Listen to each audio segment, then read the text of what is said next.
Welcome to the Dolby Music Community Sessions. I'm Ben Givarz with Dolby Creator Lab based in Los Angeles. And for our first community session of 2025, we have a special preview of the NAMM show, which is coming up January 23rd to 25th in Anaheim, California.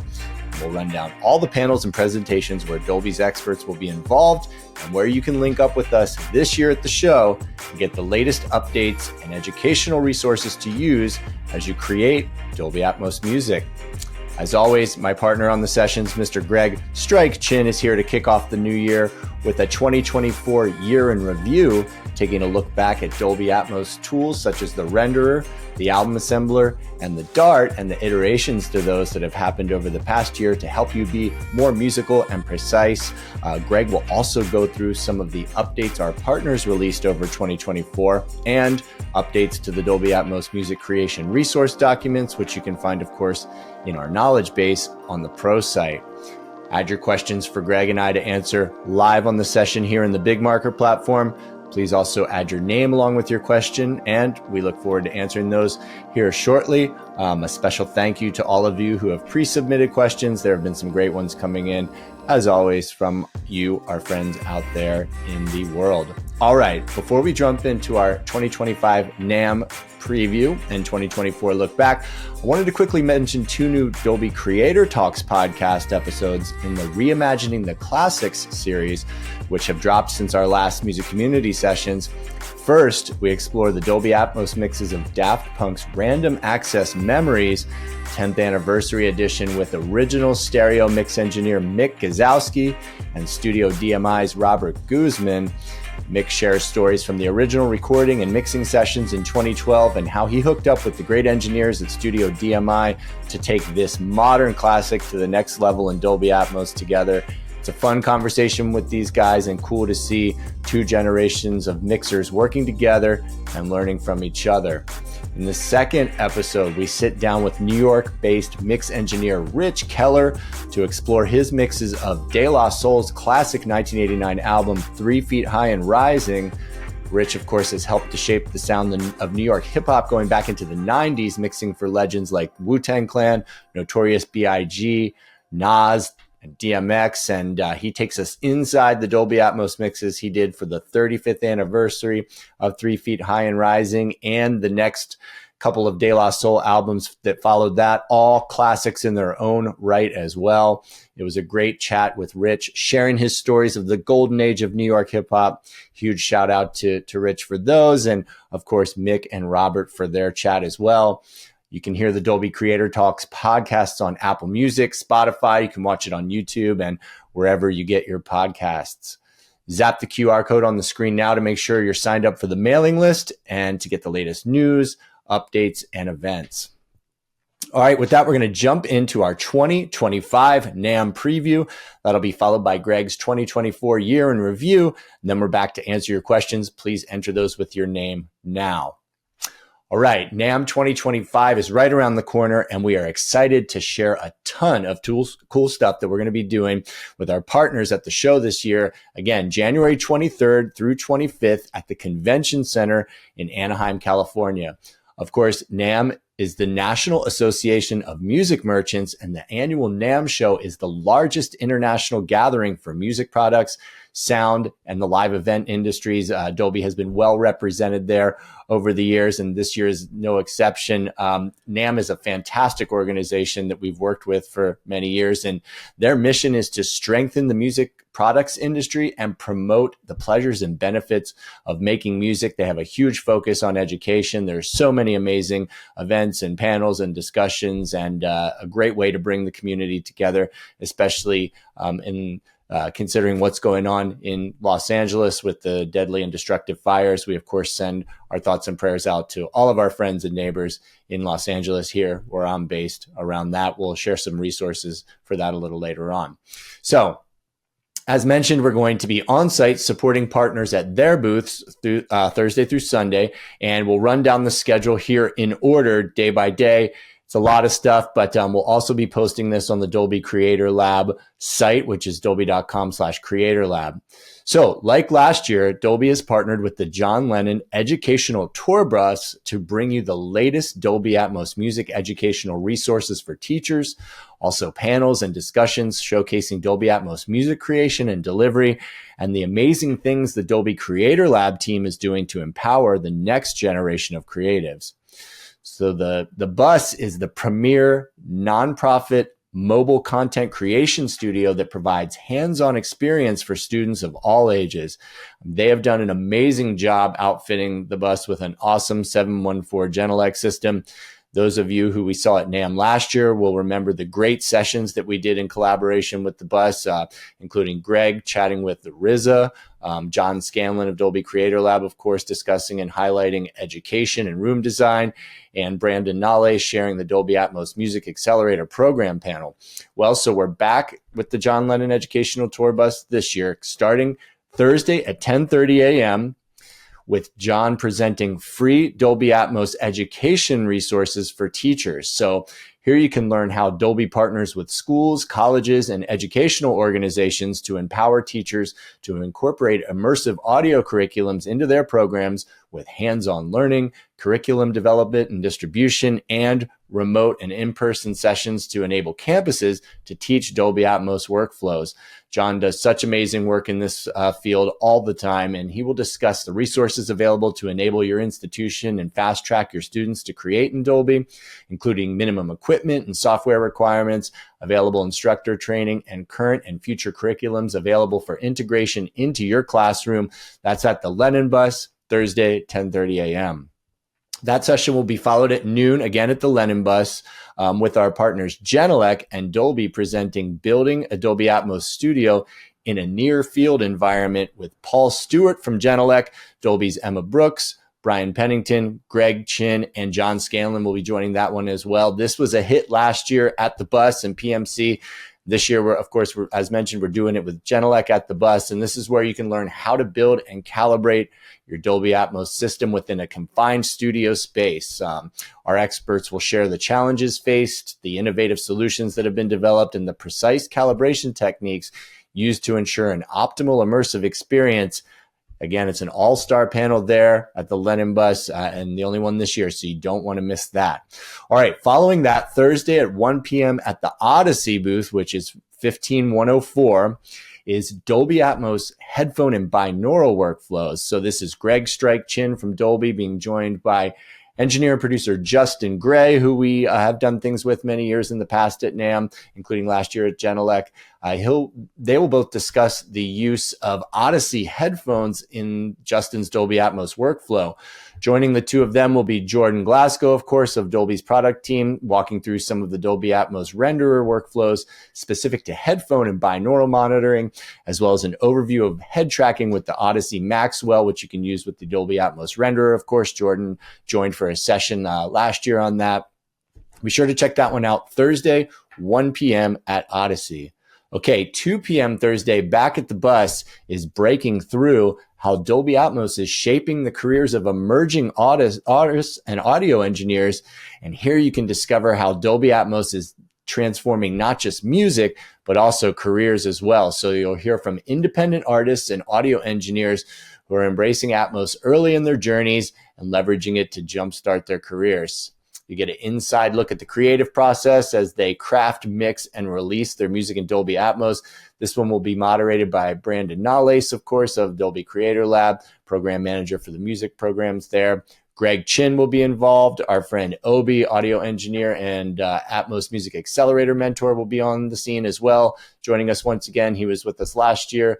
Sheila Rosa, who's a singer-songwriter, Dosi, singer-songwriter, EJ Warland and Starry all joining that one as well. So a nice blend of singer-songwriters, audio engineers, and mentors at that session at the Bus.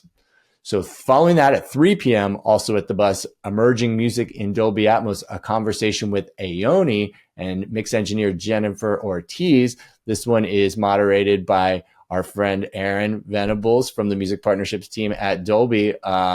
So they are going to explore how Atmos is redefining music creation for both of them. So from collaborating with Dolby and Mercedes-Benz to feature her music in Atmos, Aoni also performed live in Dolby Atmos for VIP guests at Verse here in Los Angeles, all the way through to crafting her latest single, San Francisco, with Jenny Ortiz to bring her creative vision to life.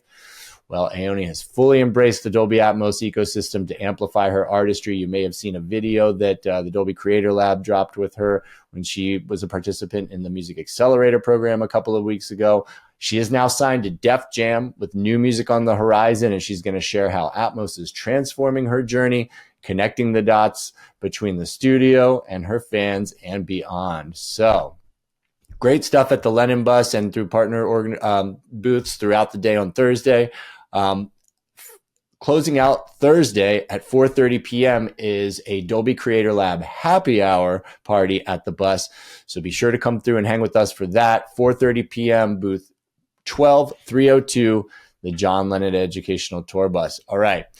Thursday's packed. Let's take a look at Friday. Kicking off the session at 10:30 a.m. Once again, John Scanlon will repeat his free Dolby Atmos educational resources for teachers. We shared the description for that just a moment ago. That's at the bus at 10:30. 3 p.m. at the bus, we are joining our friends at Apple Music for a special presentation, Apple Music and Dolby Atmos, from inspiration to spatial audio creation. I'll be on the scene for that one, along with our friend Prophet from Apple Music, Buddy Judge from Apple Music, and maybe some special guests as well. We're going to go in depth on bringing immersive sound to life in Atmos. You can discover how artists, producers, and engineers are pushing creative boundaries to transform the way we write, record, mix, and experience music. You don't want to miss this one. Friday, 3 p.m. at the John Lennon Educational Tour Bus with our friends Apple Music. That will be followed at 4:30 p.m. by the John Lennon Tour Bus's annual Imagine Happy Hour party. That one is always packed, so come hang with us for that at the bus at 4:30 on Friday. All right, on to Saturday, kicking off at Genelec, which is booth 15500. We will have crafting children's music in Dolby Atmos with Lucy Kalantari and Roger Motiano. So join two-time Grammy Award-winning artist and producer Lucy Kalantari and immersive audio engineer Roger Motiano as they share how they collaborated to compose, record, and mix original children's music for the Grammy-nominated album Crescendio. And you can hear how their innovative approach brought to life a vibrant, immersive Dolby Atmos experience from inception to completion. It's an amazing story. I'll be moderating that one. Dolby Atmos music, original music from inception, children's music at that. It's something you're going to definitely want to check out. A really cool and unique story happening there with Lucy and Roger at Genelec. All right. Then at 3 p.m. on Saturday, we will be at Presonus. Our buddies at Presonus booth 15304 for mixing, producing, and mastering Dolby Atmos music in Studio One Pro 7. I'll be a part of that one, featuring mixers Luca Predalesi from Studio DMI, our old friend Matt Lang, who's now with Presonus, and mixer and influencer Wavy Wayne. It'll be the four of us on that session. Should be great. I believe they have a full Dolby Atmos rig at the Presonus booth there, and of course they'll be showing their Studio One Pro 7 workstation. Also, Harman, JBL, AKG, that great group will be at booth 11302, showing the new 2025 Cadillac Optic, which is equipped with a 19-speaker 714 AKG Dolby Atmos system. I just had the pleasure of hearing this car in Atmos at CES. It sounds great, and the Atmos system is standard in this entry-level electric vehicle. Super exciting. The vibes at CES were great around this. Keep an eye out for some special podcast episodes coming up soon on that with Glenn. But yeah, we're working on a special presentation and discussion at this booth as well, which we hope to have locked in as very soon. But you can come and check out the Cadillac Optic throughout the week at Harman, AKG booth 11302. Be sure to check that out. We'll also definitely be hanging with our friends and partners at PMC, Avid, and Audient as well. So be sure to stop by and see us at those booths. And yeah, we look forward to seeing you at NAMM 2025 coming up at the Anaheim Convention Center January 23rd through 25th to get the latest updates on what's going on in the ecosystem and the tool set. Again, that schedule that I just ran through will be available on the Creator Lab site, and we'll be sending it out in our newsletter this week as well. Scan the QR code to make sure that you're on the list for all the future mailings. All right, and with that, we'll turn it over to Greg for his 2024 year in review. Hey everybody, Happy New Year. I hope everyone is having a great start to their 2025. Thanks for joining us. And I figure we've got so much greatness that's going to be happening in 2025 on the Dolby Atmos front. I thought it might be a good idea for us to take a little bit of a pause and kind of go back and just take a quick look, high-level overview of some of the great features and releases that have happened in 2024 as we head into this new year. So we've got a couple of things that I'd like to just go through. Again, very high level. We're not going to go through every single thing in granular detail, but we'll give you a high level overview. So we'll go over some of the updates that we had in our Dolby Atmos tool set. We'll talk a little bit. We'll highlight a couple of our partners and what they've done over the last year to bring more Dolby Atmos integration and workflow to the DAWs. And we'll also talk a little bit about some of the documentation that we've released to help you in your Dolby Atmos journey. So let's go ahead and get started. We'll start off with our tool set. So back in June, we had some pretty major releases for both the Dolby Atmos renderer and the Dolby Atmos album assembler. So we'll start with the renderer.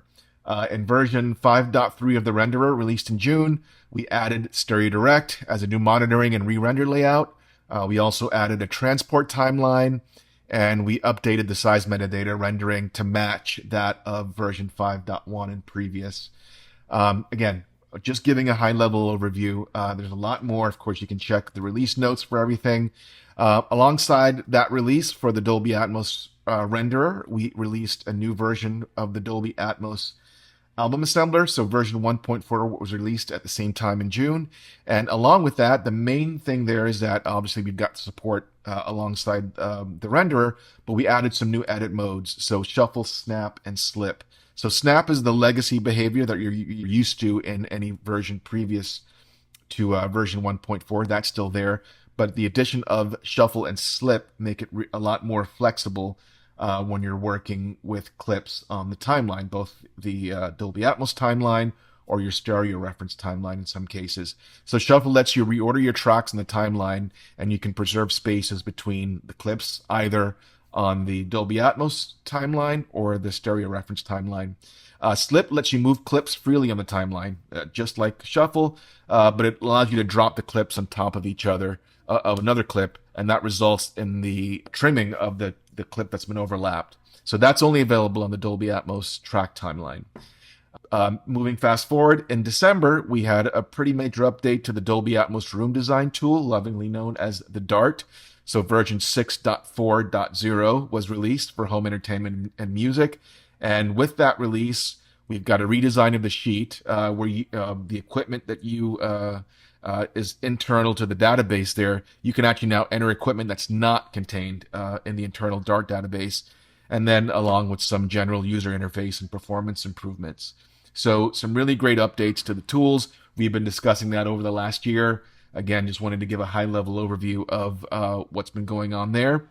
Next up, let's talk a little bit about what some of our DAW partners have been doing in 2024 in regard to Dolby Atmos integration. So we'll start with Pro Tools. Pro Tools had, coming off the release of 2023.12, which introduced internal rendering for Dolby Atmos. In 2024, they didn't rest on their laurels, and Avid released a couple of really essential updates to Pro Tools along the way. So back in March, 2024.3 was released, and along with that release, Dolby Atmos custom re-renders for binaural 2.0, 5.1, 7.1, 5.1.2, and 7.1.4 in both Pro Tools Studio and Ultimate was released. Additionally, Ultimate got the addition of 9.1.6 as a live re-render for Ultimate. Moving along, in June, they released 2024.6, and there they integrated Stereo Direct alongside what we did with the release of version 5.3 of our Dolby Atmos renderer. They also now added binaural mode settings directly in the edit and mix window. Makes it really easy to be able to assign that there and listen immediately, and just making things really efficient. And then fast forward to October, Avid released Pro Tools version 2024.10 with the ability to solo and mute speakers in the Dolby Atmos internal renderer window. Our friends over at Apple, Logic Pro released version 11 in May, and along with that, the ability to edit down mix and trim metadata, which is written to the ADM on export, was included. And then in November, they updated version 11 to version 11.1, which also allows Dolby Atmos projects to be monitored directly via HDMI to a surround-capable receiver or amplifier. Now, with that, you've got to be using the current version of Mac OS Sequoia on a supported Mac with Apple Silicon. Moving right along, our friends over at PreSonus had a pretty major release of Studio One. They're now on version 7. This was released back in October. Now, you might remember that back in 2023, in version 6.5, they released their major addition of Dolby Atmos integration to Studio One. This version of version 7, which was released this last October, updated their core effect plugin library, which fully supports Dolby Atmos. And there's much more to come for them and for all of our other partners. Now, moving on to documentation, a lot of documentation, we'd like to make sure we update you guys and make sure you've got the best information in your hands as you continue on your Dolby Atmos journey. And we've got some key documentation that I just wanted to kind of point out very quickly. So we'll start with, in September, a brand new update for the best practices for Dolby Atmos music studios was released. And just some technical guidelines, speaker layout dimensions, information that's been updated to give some new information based on certain tolerances for smaller rooms, and just new information. That was released back in September. In October, we released a features and workflow best practices document, really centered around Dolby Atmos music creation and production.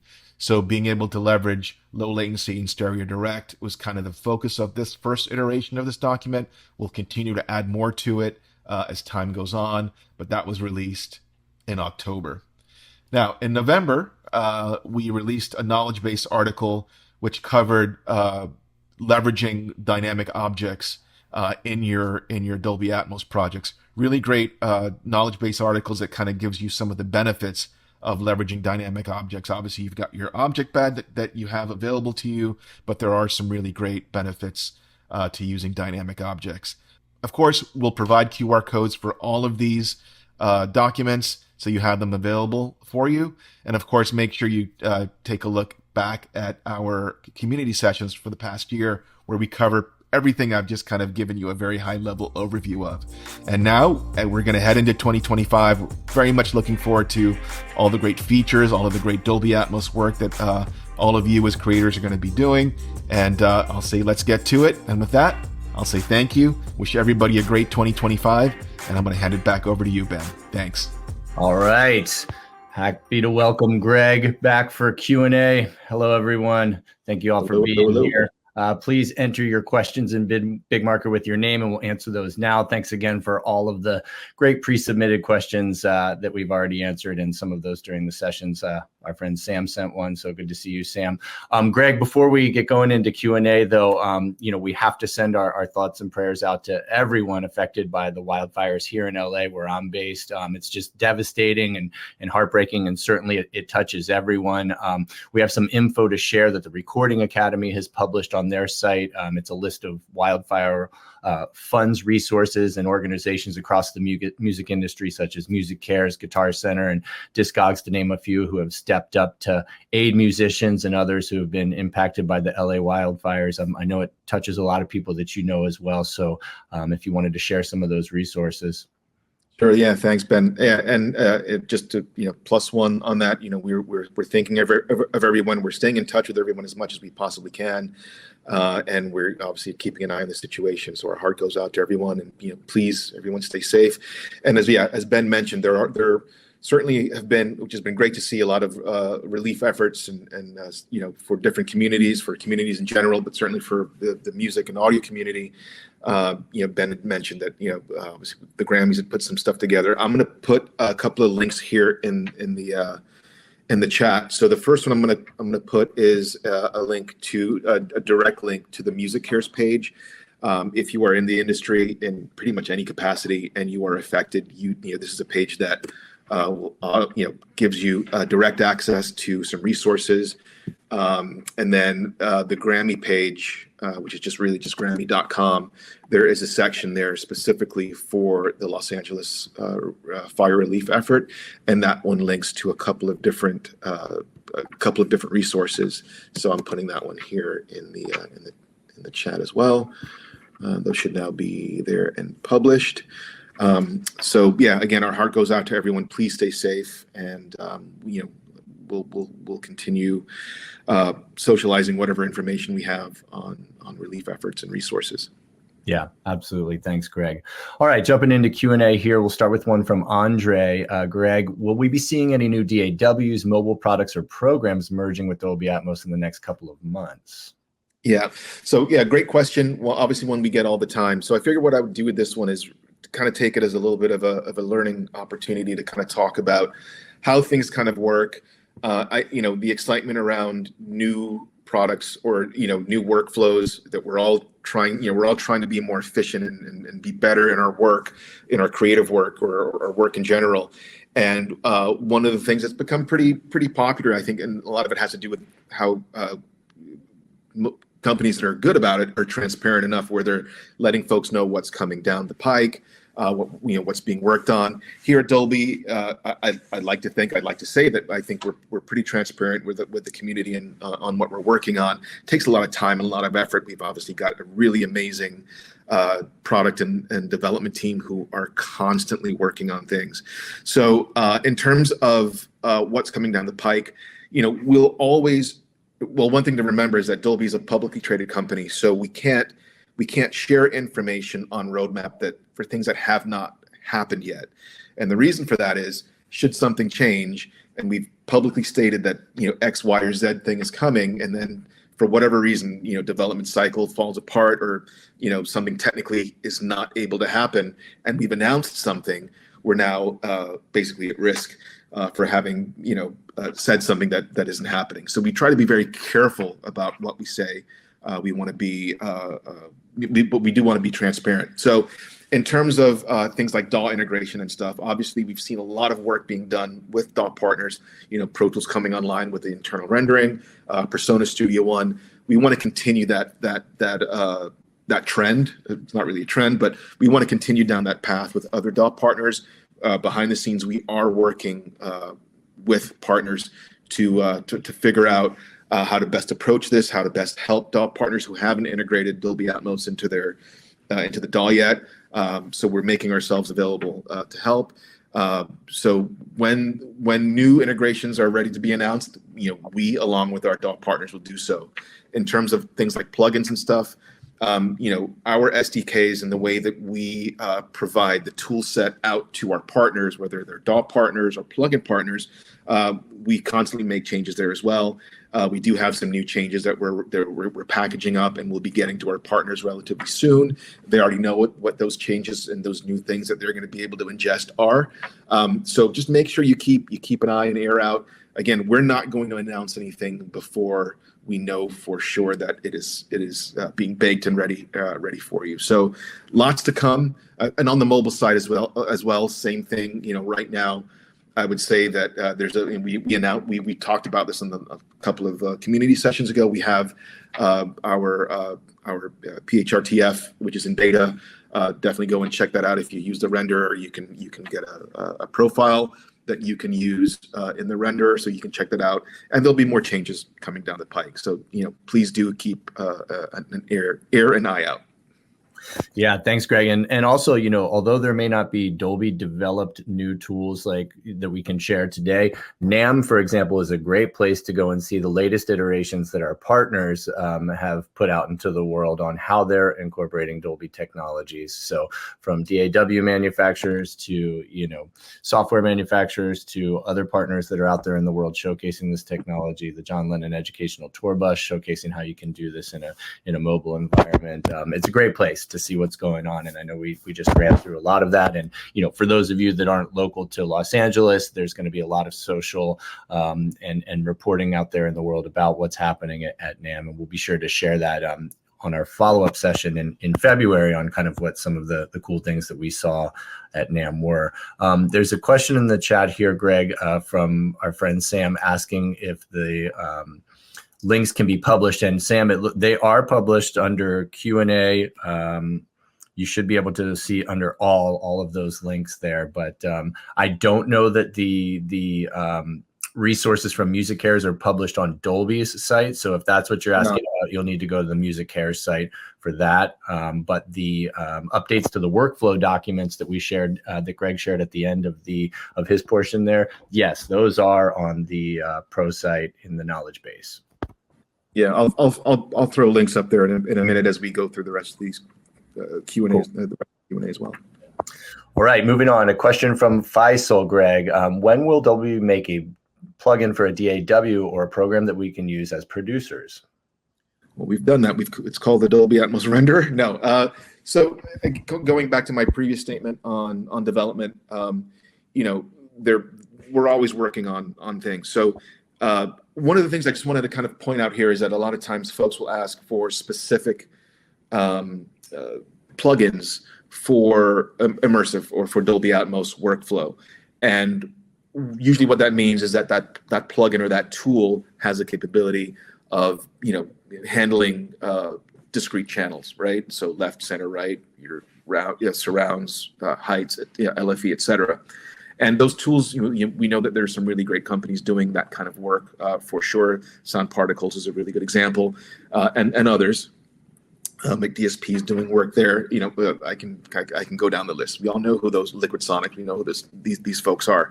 However, one of the things I wanted to kind of make sure to state is that your stereo plugins, your quote unquote day in day out normal stereo plugins, fully work in an immersive environment. Of course, you've got the capability of turning anything, assigning something to a bed, assigning something directly to an object. So don't think that the plugins that you have now don't work in an immersive environment. They absolutely do.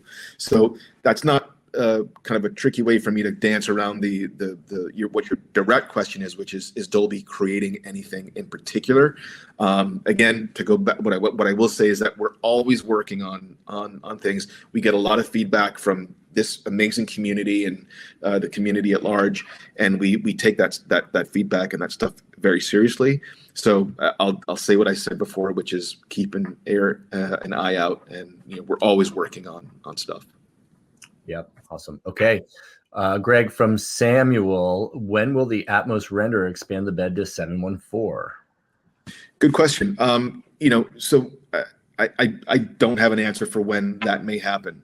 I will tell you that the process of looking at how that could be done has to do with a couple of different things, and it has to do a lot with development cycles and understanding the scope of the systems that are being used in the community and in the industry, what they're capable of handling in terms of load, in terms of session size, which will help to dictate what happens with additional discrete channel outputs. So I don't have an answer as to when that will happen, but just know that there is a very specific thought process around how we address that. So looking at beds that are larger than 712, 714, looking at the amount of objects available to a user, all of that needs to be thought of, not just for the fact that we can do it and just have it available, but how systems will then basically manage that. And we want the efficiencies to remain. and not have any of that drop below below a usable standpoint. Great, thank you. I could take this one from Frank. A great question. What is new in education for Dolby Atmos? I know there's been some discussion around updating the AVID certification. Any thoughts about partnering with Steinberg/Yamaha to introduce Dolby Atmos certification in Nuendo? So great question, Frank. We've been speaking with AVID about the updates to the AVID certification courses, and we hope to have some news on those updates soon. Meanwhile, we've been updating our online Dolby Atmos music curriculum and other curriculums at learning.dolby.com. We'll have some new releases on our learning platforms sometime in March, so stay tuned for that. Nuendo, of course, is top of mind for offering comprehensive training materials. So for more information and the current and future offerings, you're free to contact Mr. John Scanlon. He's available at institute.education@dolby.com or by visiting our learning management system at learning.dolby.com. Thank you for the question. This is a comment, Greg, from our friend Brad. Inquiring minds want to know why Greg Chin is so amazing. So there we go. I think that's because Ben Givarz is so amazing and makes me a better person. Well, thank you, Brad. That's very nice of you. Good to see you as always. Greg from Gerard, how to ensure proper translation of music from a home to a studio? So when I tried listening to mixes done with headphones in an Atmos music studio, the channel assignments were messed up. So yeah, it's a great question. So one thing I always recommend is, every system, whether that's a DAW-based system or the renderer itself, or even looking at something like a consumer-based system, sometimes channel order can be reversed a little bit. This usually tends to happen not so much in the main. So the left, center, right, and LFE are typically always going to be exactly the same. But as you start moving into things like sides, surrounds, and then heights, sometimes channel order gets a little bit messed up. I always recommend, especially if it's your first time, either in a new room or it's a new audio interface, a new version of your DAW, or even something as simple as an AVR at home, checking what the outputs are. So for instance, in Pro Tools, if you go into your I/O settings, same thing in Logic and Presonus or most any other DAW, there is a section where you'll be able to kind of map out your I/O and make sure that it is in line with what you expect. You can do the same thing in the renderer. We've talked through that a few community sessions ago, so make sure you check that out, where we kind of walk through room setup in the Dolby Atmos renderer, and just making sure that things align between the renderer, DAW, or whatever the setup is that you're working on. And if it's a home system and you're looking at your AVR, there's always a menu where you can go in and actually check the layout of where everything's going. Yep, and it's usually that channel 3, which is the center, that sometimes gets swapped. Center. It's center or left and right surround, right? Exactly. So great question. Thank you for that, Gerard. Okay, moving on to Chad's. Greg, how does Atmos work with Pro Tools? It works really beautifully. It's a very open-ended question. We've covered, obviously, we covered the new internal rendering in Pro Tools when that was released back in December. So make sure you go back and check that out. But how does it work? So I figured what I would do very quickly is I'm going to try and share my screen and just show a couple of, again, just for the sake of time, a couple of things here. So I'm going to go ahead and share my screen, and then let's see, allow to share screen, and I'm going to jump into Pro Tools here. Nobody needs to see my emails. All right, let's see here. So I'm going to go into Pro Tools, and I'm going to head straight over. Ben, can you confirm that you can kind of see my I/O page should now be up? Yep, okay, great. So I'm in Pro Tools. You've got a couple different ways that you can work in Dolby Atmos and Pro Tools. So the first thing you want to make a decision on is whether you want to use internal rendering or leveraging the Dolby Atmos render externally. So to do that, that's a decision you'll make. And if you, when you have Pro Tools launched, if you go to the setup option and then go to I/O, you'll see that we have a dedicated Dolby Atmos tab right here in Pro Tools. Right now, you can see that I've got the external renderer checked because that's what I'm going to show quickly. And then you can see here that I'm connected to my renderer, which I'm going to pull up right here. So I've got a green connection status bar. I'm connected locally. And then if I needed to pull in the configuration that I have set up in my renderer, I simply would just hit pull config, and that would populate there. Now, if you wanted to leverage the internal rendering in Pro Tools, so let me get rid of that renderer, the Dolby Atmos renderer, you simply then just need to select internal renderer, and then set up a valid monitor path, which I'm not going to go through the process of doing that right now. And then you have the option of then using the internal renderer. So with that, I mean, it's kind of that simple. Obviously, with the external render, you also want to make sure that you've got your LTC channel set up, LFE, whether you're using internal or external.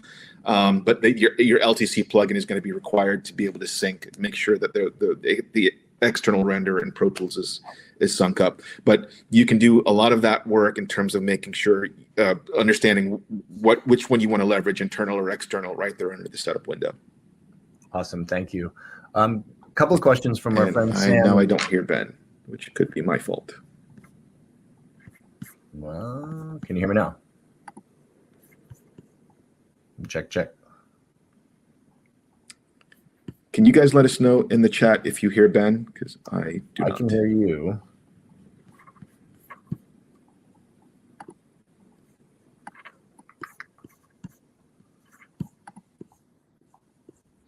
My mic is on. Oh, I hear you. Okay, cool. A couple of questions from our friend Sam, and you touched on this a little bit earlier in terms of, we can't really speak to roadmap, but he's asking first, what's new with the render? It hasn't received an update in almost a year. Any news? Greg, do you want to elaborate on that at all? Or yeah, there will be a new renderer. So one of the things I'll quickly mention is that you guys have probably now noticed, now that we have the album assembler out, is we do typically try to do updates for both the Dolby Atmos renderer and the Dolby Atmos album assembler in tandem. That won't always happen, but I think generally that's kind of the direction we're leaning towards. Yeah, of course, we are working on new features for both the renderer and the album assembler, and we'll announce that when the time is right. Yep, thank you. Second part of Sam's question, he's asking about the NAMM schedule. Sam, hopefully you saw the beginning of the session and were able to see that. We're also going to be publishing that on the Dolby Creator Lab site, so dolbycreatorlab.com. Next part of your question is, will Dolby be at the Mix Magazine Immersive Day in Los Angeles, March 8th at Universal? Would be another great place to talk and network. Yeah, chances are that we'll be there. We've been involved in those going back a couple of years, including the one last year at Interscope. So stay tuned for that. And then I see that you also popped a question into the chat while we've been talking here, Sam, asking if the sessions for NAMM 2025 are going to be recorded for the YouTube channel. And I don't think that Dolby will have a crew there recording them, but hopefully our partners are doing so. And if they're not, that's okay. We'll give you a full rundown. But whatever is and we have access to, we'll be, of course, happy to share. Thank you for the great question, Sam, as always. Jumping down from Gregory, Greg, for you. Dolby native panner automation writing within Pro Tools, is that coming? Not sure that it's here yet. As far as I know, it's only available in the external renderer. That's correct, Gregory. Great name, by the way. Love that name. So yeah, you were absolutely correct. Still only available in the Dolby Atmos renderer connected. Do remember that last year I did feature one of the tips and tricks of being able to copy and paste your sequence panning from the Dolby Atmos Music Panner into Pro Tools or any other DAW that you wanted to. So make sure you check that out. Is it coming? We want it to. This is a really big feature request. We are absolutely aware. So I want to just provide confidence for the entire community that we are definitely aware. We have some ideas about how this can be done and handled. Considering our DAW partners as well. So, you'll hear it here first. This is a really big feature request, and we're working towards it. Awesome. Thanks, Greg. Piggybacking on that one that Fran, nice to see you, Fran, popped into the questions here. Greg, what are the main differences between the Dolby Atmos renderer and the Pro Tools internal renderer? Not much. So, obviously the idea of having the renderer available to the DAW internally, whether it's Pro Tools, Studio One, Logic, whatever it might be, is efficiency, right? So it cuts down a little bit on some of that CPU footload because the application is now, internal and integrated within a different space. So it's connected directly to that DAW's mixer. So in terms of a little bit more, in terms of efficiency, and being a little bit more, having the taste flavor of that DAW makes it just a little bit easier and a little bit more efficient. Now, the external renderer, the Dolby Atmos renderer, still has some differentiation, and which is why it still exists, and also for DAWs that don't have native integration, so that other DAWs might have a path as a solution for DAWs that don't have Dolby Atmos integration. There are certain things like room setup, being able to calculate speaker delay and EQ, which is available in Dolby Atmos renderer, which is typically not available or is not available on the internal rendering pieces for DAWs. So that's primarily the difference.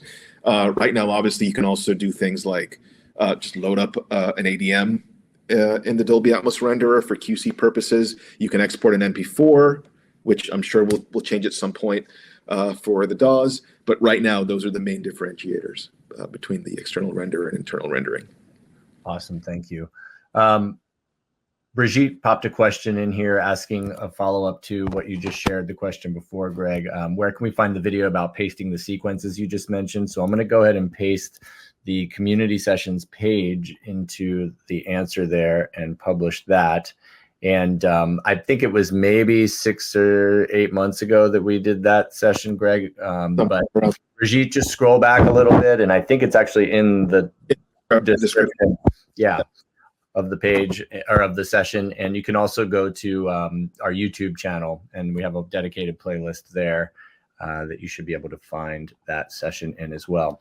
All right, Greg, shifting gears a little bit here. Jamal is asking, with so many ways to consume music, not just in home as we do mostly, I have an event planning platform and would love to consume Atmos music here in a setting conducive to a party atmosphere.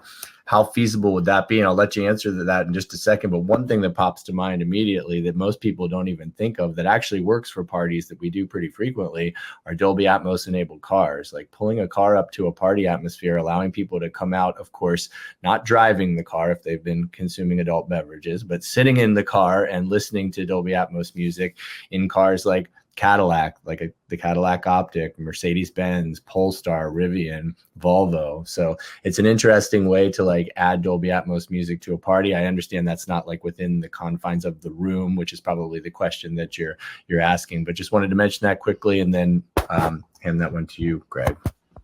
Yeah, I mean, in terms of, that, to me, that kind of goes towards, what we consider kind of the live piece for Dolby Atmos, which I know folks do ask about, but yeah, I think what you mentioned, Ben, is certainly one way to do it. I was gonna say something a little kitschy, like add some lights, add some fog. Certainly playlists. If you're talking about doing something at home that's meant to be in a space where you normally listen to music in a party type atmosphere. One thing I would just say is maybe having something that maybe if it's really meant for listening, but in a very social setting, to kind of set it up where if you're using a soundbar or an AVR, where you're kind of creating a playlist around this kind of stuff, using the equipment that you have, so long, again, providing that it's Dolby Atmos enabled. In terms of if you're talking about something like a club, that's something that we have experimented with at Dolby, and I don't know, Ben, if you wanted to talk a little bit about that. You've got a lot of good stories there. Yeah, well, I mean, just quickly, before the days of streaming Dolby Atmos music, there were some experiments we did in some clubs around the world where we were basically allowing DJs to DJ in Atmos. So we kind of hacked together a system and partnered with some clubs around the world and our friends at Pioneer to kind of like make this possible. A lot of the things that we learned during those days, this was 2017, 2018, how to do kind of live in-venue rendering, if you will. Some of that technology actually ended up being used in Dolby Live now, for example, and some of the things that we've done for live music applications out there and around the world. So all that's to say that there definitely is some, live performance genesis for Dolby Atmos going back many, many years. And yeah, the club days were fun, and yeah, we learned a lot from that. Made some great connections and had some awesome parties. So that was fun for sure. From Anthony here, Greg, which hardware processor do you recommend similar to younger audio for live broadcasting? Yeah, unfortunately, I'm not very well versed on the live, on the live sound immersive type, portfolio of things. I would probably have to do a little bit of research, but I never like to try and pretend that I know something when I don't. But I'm happy to Ben, is there a way that he could email us? And yeah, I think we have live sound support at dolby.com. I think that might be the best pathway. And if you aren't able to get the answer you need there, you can email musicrelations@dolby.com, and we'll be sure to get you the answer that you need. That is all of the questions that have been populated. So thank you so much, everybody, for all of the amazing questions, and hope to see many of you at NAMM that are able to make it. And for those of you that aren't, we'll see you next time on the community sessions. Thank you. Thanks, everybody. Stay safe.